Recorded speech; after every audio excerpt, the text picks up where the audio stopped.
যারা জাপানিজ শিখতে চান, আপনি যদি এই ভিডিওটা দেখেন জাপানিজ কেমনি শিখবেন তার একটা গাইডলাইন পেয়ে যাবেন। নর্মাল যারা বোঝেন তো এরকম না, এরকম একটা বই কিনবেন, এরকম N5 লেখা থাকবে। এরপরে এই যে N5, যেমন এটা N5 লেখা, এটা মাহবুবুর রহমান আবিদের অনেক কিছু লেখা। বইটি একটু মোটা হইতে হবে। এই বইতে টোটাল 25টা লেসন আছে। 25টা লেসন আপনার ইচ্ছা মতো করে আপনি শেষ করে ফেলাবেন। প্রথমে কোনো এজেন্সির কাছে যাইতে হবে না।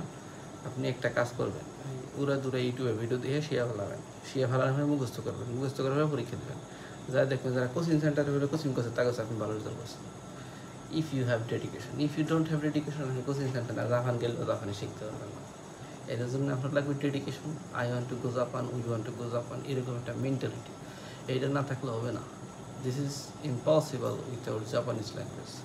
তো এরকম একটা বই কিনবেন, বই কেনার পর ইউটিউব ভিডিও দেখবেন, পরীক্ষা দেবেন, শেষ। এরপরে যখন N5 আর N4 পাস করবেন, তারপরে আপনি নিজের মতো যেই বিষয় মন চাই বিষয়ে চলে যাবেন।